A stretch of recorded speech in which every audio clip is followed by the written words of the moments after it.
하나님 경외의 목적이라고 하는 제목을 가지고 주제는 두려움입니다. 오늘 세 번째, 오늘까지 말씀을 듣습니다.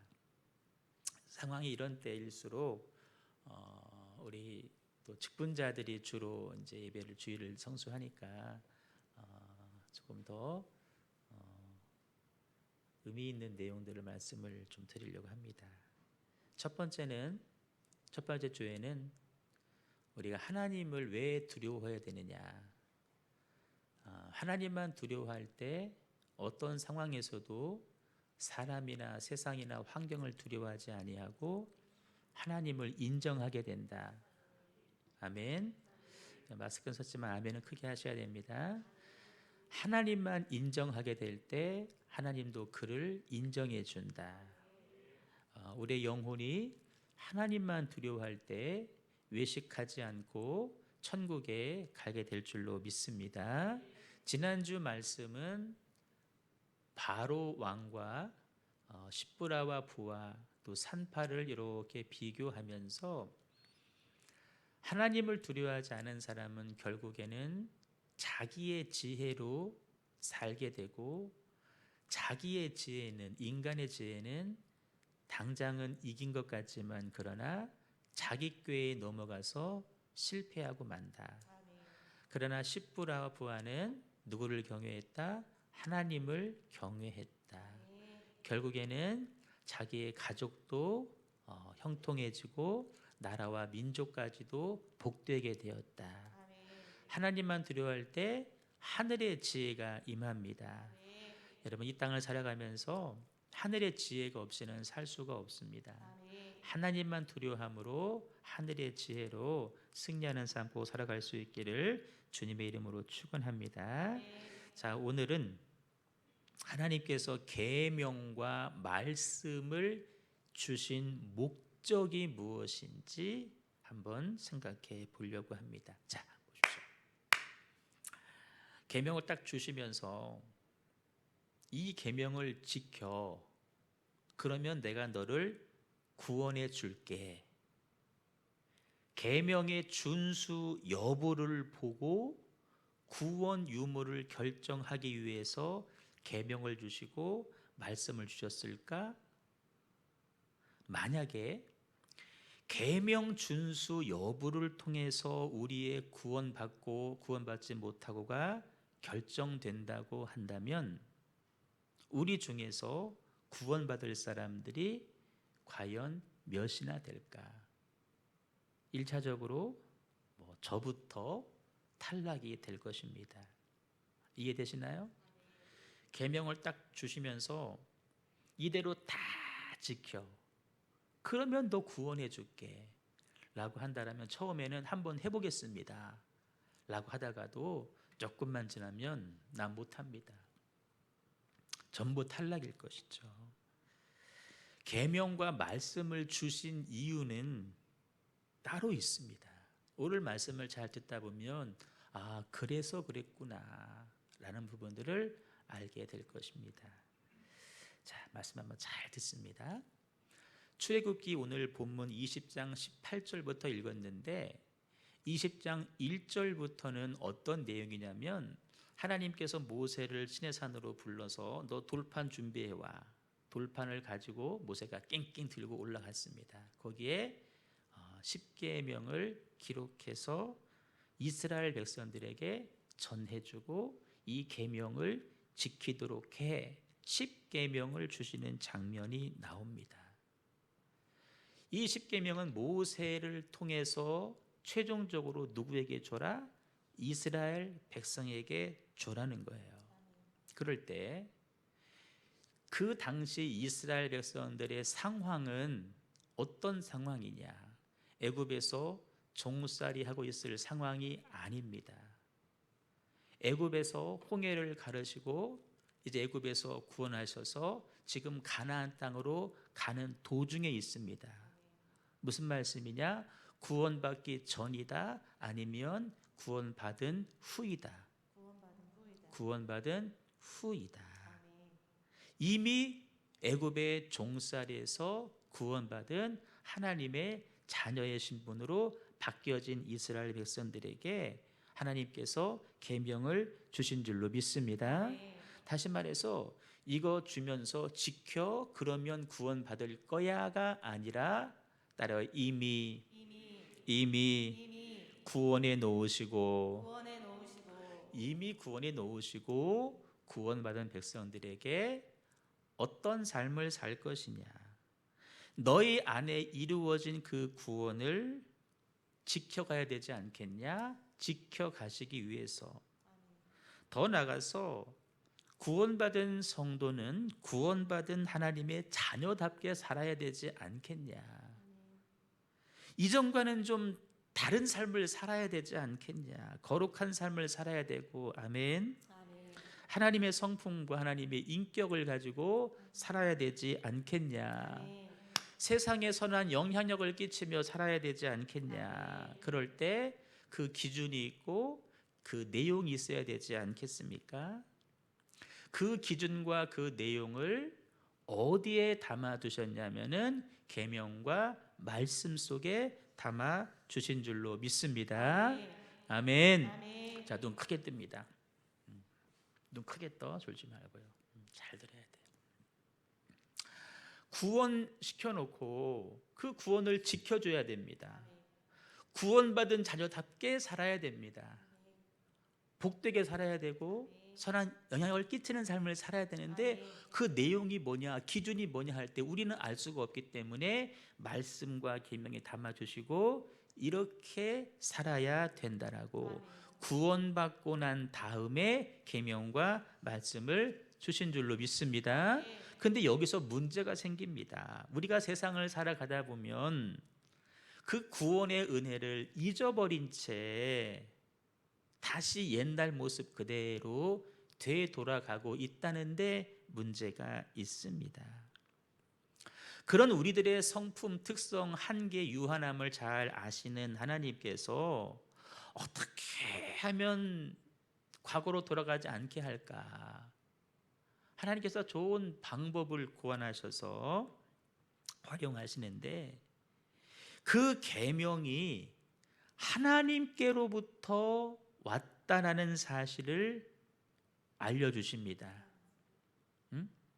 이 계명이 그냥 모세가 누구한테 받아서 준지도 모르고 그것이 준 것이 아니라 모세가 전해준 이 계명은 누구로부터 왔다? 하나님으로부터 왔다.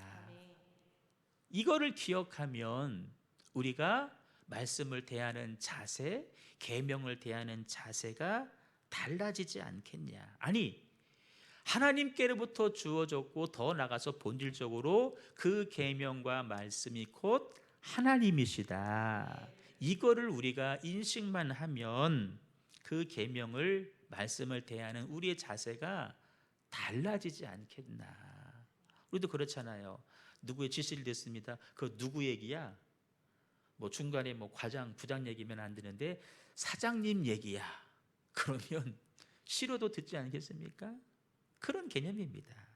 그래서 하나님께서 이 계명이 하나님께로부터 온 것을 증명해내기 위해서 말씀을 주시기 전에 항상 어떤 현상이 있었냐? 구약에서는 오늘 말씀 보니까 천둥이 칩니다. 여러분, 마른 하늘에 천둥이 칩니다. 무서워요, 안 무서워요?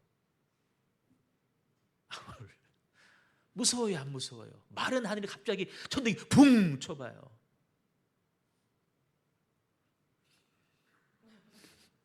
마른 하늘에 번개가 팍 쳐버렸어. 그냥 번개가.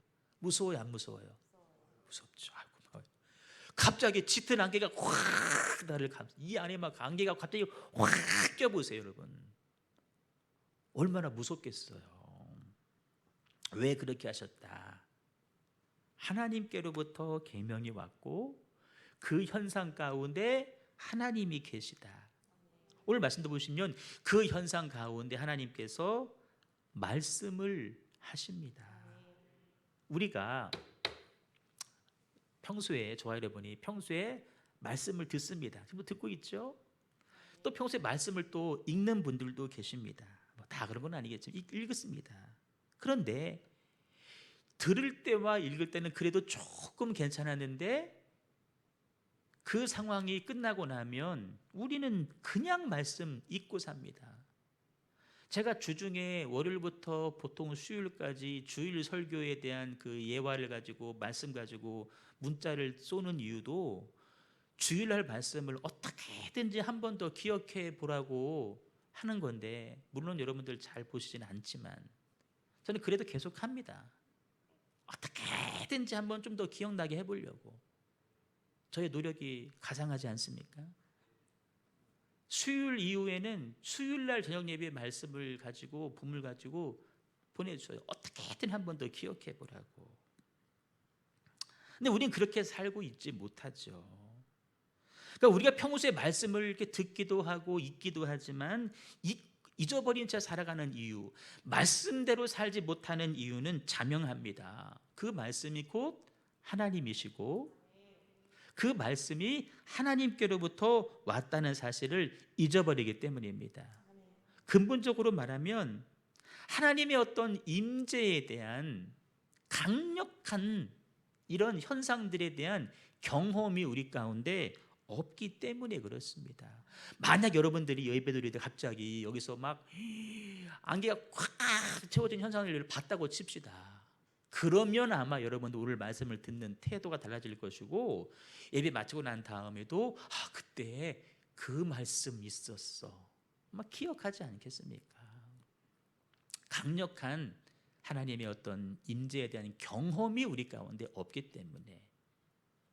다 그런 건 아닙니다. 어떤 분들은 그 임재를 경험했기 때문에 정말 믿음의 결단이 대단하다라고 생각되는 분들이 있기도 합니다. 여기 계셔서 미안하지만 우리 영숙 집사님 같은 경우는 제가 몇 년 전에 저도 같이 목격을 한 게 있었거든요. 하임이 어릴 때 포대기에 등이도 없고, 기억하죠? 기억해요, 집사님은? 애 뒤에 없고 그냥 뒤로 막 자빠지고 막 나는 애 깔려 죽는 줄 알았어. 저분이 체중이 얼마 안 나갔길래 망정이지, 만약 우리 집사람이 혜원이 없고 뒤로 넘어졌어 봐, 본 사람들은 알 거예요. 그 신비로운 체험들 본인이 하고 그것을 이겨내기 위해서 여기에는 의지적인 결단도 필요합니다.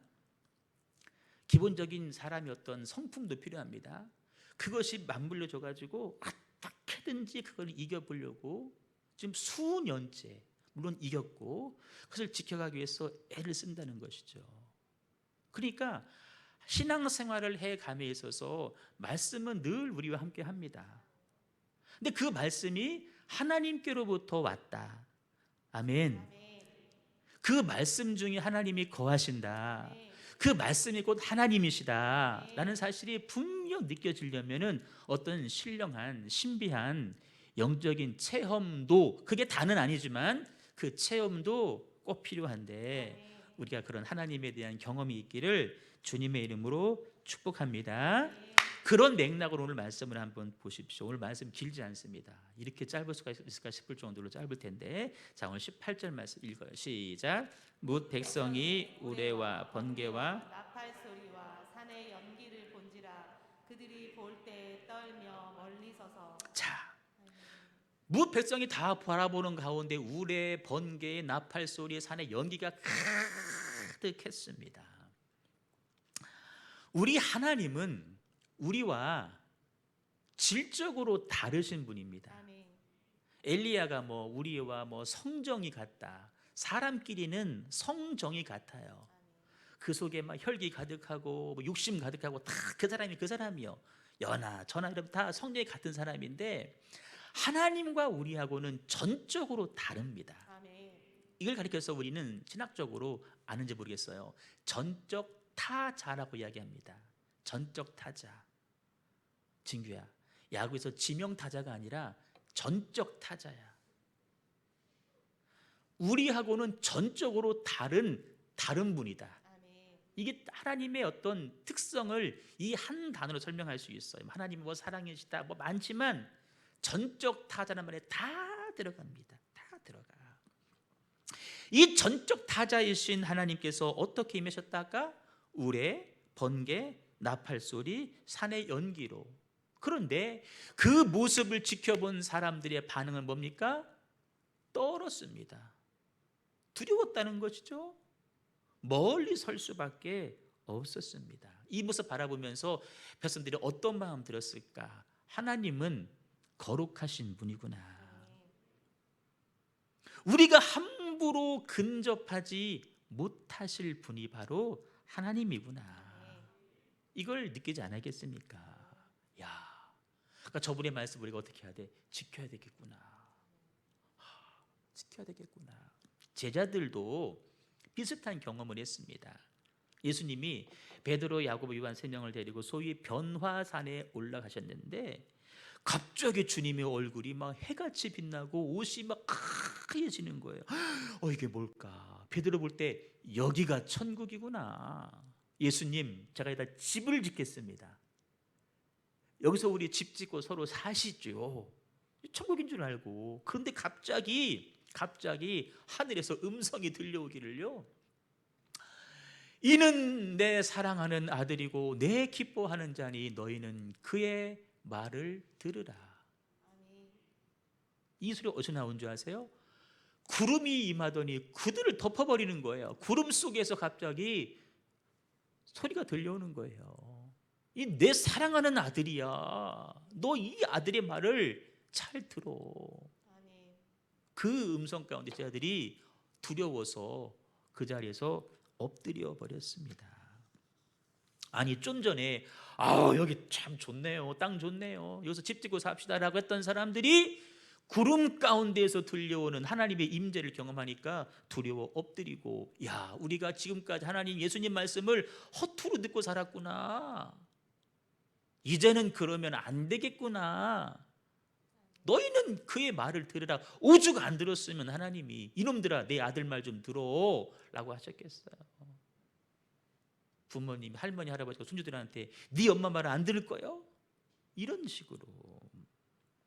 이 경험 이후에 내려온 제자들이 산 아래서 이제 예수님을 대하는 자세, 평소 그분이 하시는 말씀, 흘려가는 말씀, 물론 하지도 않았겠지만 그런 말씀조차도 귀담아 들으려고 애쓰지 않았을까. 여러분, 이런 하나님에 대한 두려움이 있어야 됩니다. 근데 이 두려움은 우리는 공포라고 말하지 아니하고 경외라고 이야기를 하는 것입니다. 하나님께서 우리들에게 원하시는 모습입니다. 우리가 마땅히 가져야 될 모습입니다. 하나님을 향한 어떤 경외하는 마음입니다. 경외가 왜 중요하냐? 이 경외함이 있을 때 우리가 경거망동하지 않고 온전한 구원을 이룰 수 있기 때문에 그렇습니다. 읽습니다. 시작. 그러므로 나의 사랑하는 자들아, 너희가 나 있을 때뿐 아니라 지금 나 없을 때에도 항상 복종하여 두렵고 떨림으로 너희 구원을 이루라. 아멘. 바울이 예수님은 아니지만 바울이 복음을 전하고 현장에 같이 있을 때는 그들이 두려운 마음으로 충성했는데 바울이 다른 데 갔습니다. 그랬더니 사람들이 마음이 해이해진 거예요. 나 없을 때에도 항상 복종하고 눈에 안 보여도 두려움과 떨림으로, 그러니까 보이지 않는 하나님이 너희들과 함께 하시니 그 하나님을 인식하면서 경외하는 마음으로 두려움과 떨림으로 너희 구원을 이루라는 거예요. 이미 구원을 받은 백성들인데 온전한 구원을 하나님 경외함으로 이루어 가라는 것입니다. 아멘. 구원을 이루는 데 있어서 우리가 이미 다 구원 받은 사람들이지만 온전한 구원으로 가는데 그 경외함이 얼마나 중요한지 몰라요. 이 자리에서 하나님을 두려워하지 않은 사람들은 자기 마음대로 신앙생활을 하겠죠. 자기 뜻이 곧 하나님의 뜻이라고 갖다 붙이면서 그렇게 하겠죠. 그거 여러분 망하는 길입니다. 망하는 길. 자, 그 하나님을 향한 경외함과 두려움이 정말 구원의 중요한 요소인데 왜 중요한 요소이냐? 우리를 어디로 데려갑니다. 하나님을 두려워하는 그 사람을 좋은 곳으로 안내해 줍니다. 오늘 말씀 여러분 그 밴드에서 잘 들으셔야 돼요. 자, 읽습니다. 시작. 모세에게 이르되 당신이 우리에게 말씀하소서 우리가 들으리이다. 하나님이 우리에게 말씀하지 말게 하소서 우리가 죽을까 하나이다. 그 음성 현상을 바라보면서 누구를 찾습니까? 중보자인 모세를 찾습니다. 당신이 우리에게 말씀해 주세요. 우리가 저분을 직접 대면하는 우리 다 죽게 생겼습니다. 당신이 중보자인 당신이 대신 말씀을 듣고 우리에게 전해 주세요. 중보자를 찾게 된다는 것이죠. 또 그 중보자가 전해주는 그 말씀을 하나님의 말씀으로 여기겠다는 믿음의 결단을 하고 있다라는 것입니다. 아멘. 하나님을 향한 두려움이 나를 어디로 인도한다? 중보자를 찾게 한다. 하나님에 대한 두려움이 나를 어디로 인도한다? 중보자에게 나를 데려간다. 실제 중보자인 모세가 어떻게 했습니까? 백성들은 저 뒤에 남아있고 모세는 하나님이 계신 흑암으로 그 거룩한 곳으로 죽음의 위협을 무릅쓰고 한 걸음 한 걸음 주님께 가까이 가는 것이죠. 여기에서 보면 중보자의 역할 두 가지가 나옵니다. 하나는 백성의 연약함을 가지고 하나님 앞에 가서 아뢰는 것이죠. 용서를 구하는 것이고 그 말씀을 받고 다시 백성에게 가서 너희들이 용서를 받았다. 이것이 하나님 말씀이다라고 해서 말씀을 증거해 주는 그것이 중보자의 역할입니다. 그런데 중요한 것은 여기서 모세가 중보자라고 얘기를 했는데 이 중보자이신 모세는 누구를 예표하는가? 누구를 예표하는가? 바로 예수 그리스도입니다. 예수 그리스도예요. 하나님을 두려워하면 우리가 하나님 앞에 두려워 설 수 없기 때문에 죽을까 봐 그 중간에서 그 문제를 해결해 주신 중보자 예수 그리스도로 우리를 인도해 간다는 것입니다. 아멘. 그 예수가 어떤 일을 하셨습니까? 우리 죄를 대신 짊어지고 십자가에서 살을 찢고 피 흘려 죽으셨습니다.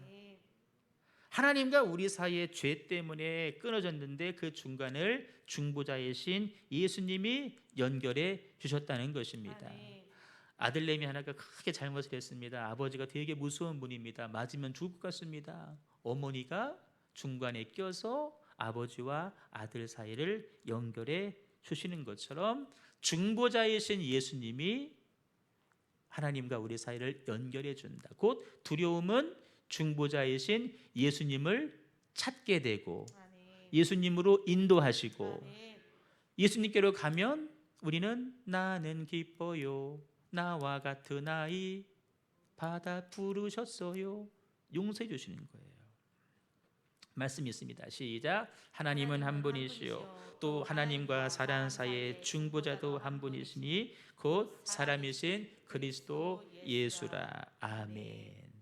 두려움이 중보자이신 나를 예수님에게로 인도해 간다. 읽습니다. 시작. 그러므로 우리는 긍휼하심을 받고 때를 따라 돕는 은혜를 얻기 위하여 은혜의 보좌 앞에 담대히 나아갈 것이니라. 아멘. 여러분, 하나님 두려워해야 됩니까? 안 해야 됩니까? 하나님 두려워해야 돼요? 안 해야 돼요? 하나님 경외해야 돼요? 안 해야 돼요? 경외해야 됩니다. 그 경외함이 우리로 하여금 중보자이신 예수님에게 인도해 간다라는 것입니다. 그러면 이제 결론 부분입니다.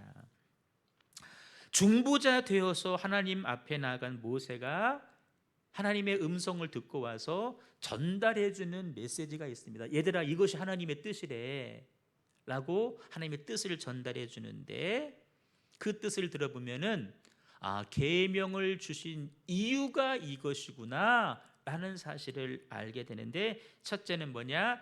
이스라엘 백성들을 시험하기 위해서 계명을 주셨다라는 사실을 그들이 알게 됩니다. 뭐 하기 위해서? 시험은 좋지 않은 건데 하나님은 시험하기 위해서. 말씀이 있습니다. 시작.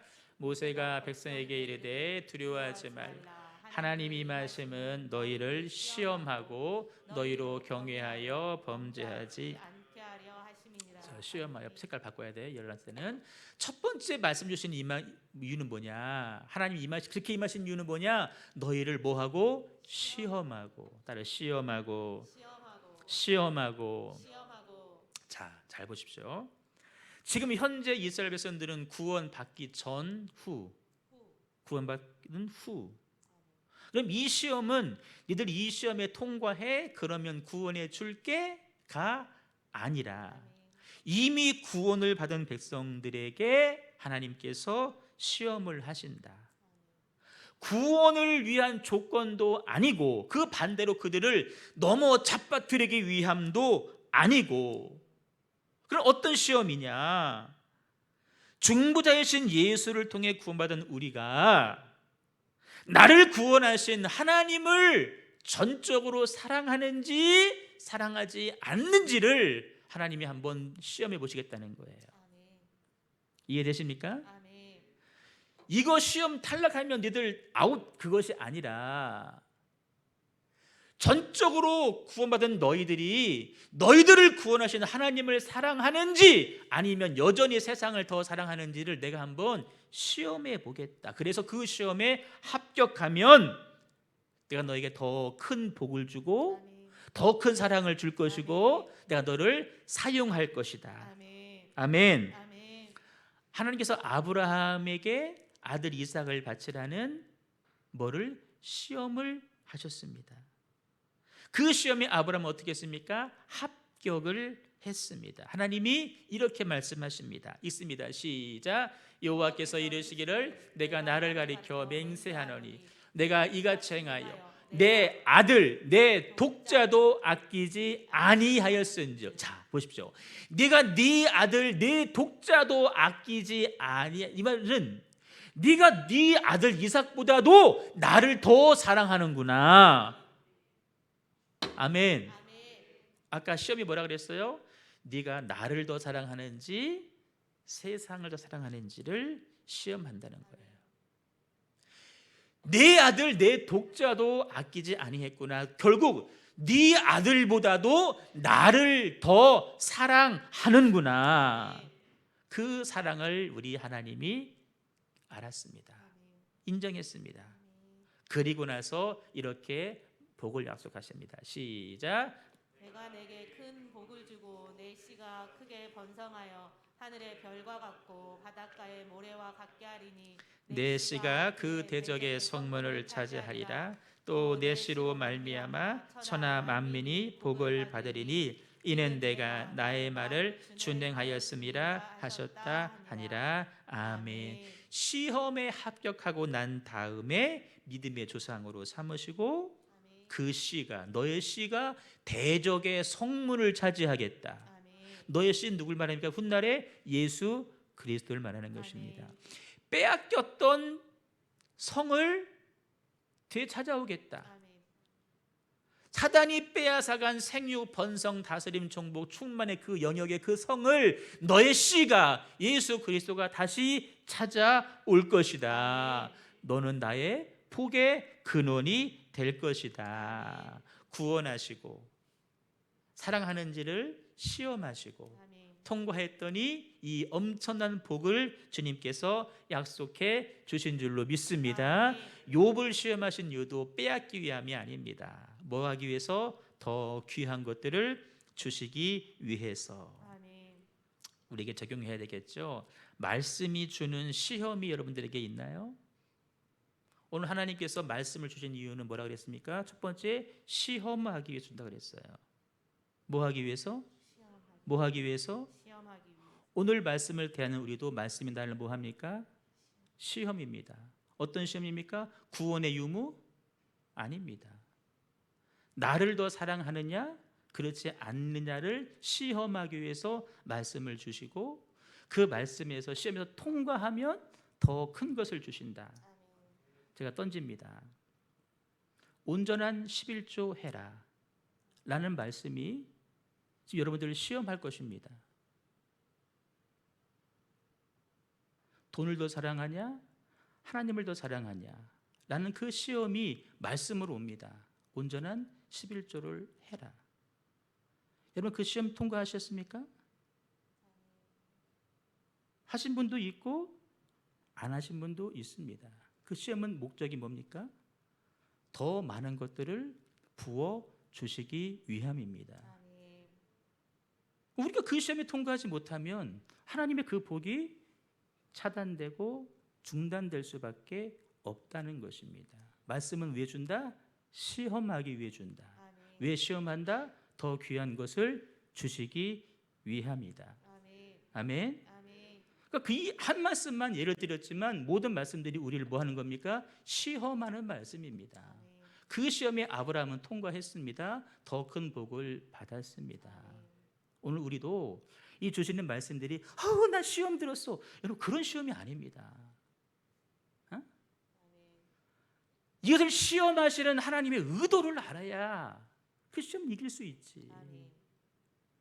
모든 시험에 말씀이 주는 시험에 시험 들어서 교회를 떠나는 것이 아니라 그 시험을 이길 수 있기를 주님의 이름으로 축복합니다.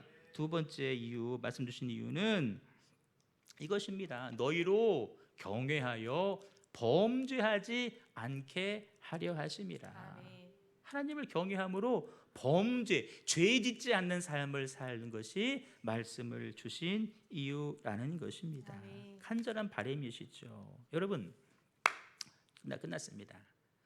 말씀만 계명만 바라보면 우리는 안일해질 수밖에 없고 때로는 너무 힘겨운 말씀이야. 그럴 수 있습니다. 그러나 하나님을 대면하고 그 계명이 하나님께로부터 왔고 그 계명 자체가 하나님이라는 사실을 알고 아멘. 그 말씀은 나를 힘들게 하기 위함이 아니라 나를 사랑하시기 위한 아멘. 하나님의 방법임을 우리가 안다라면 그 말씀을 내가 더 하나라도 이루고 지켜야 되겠구나.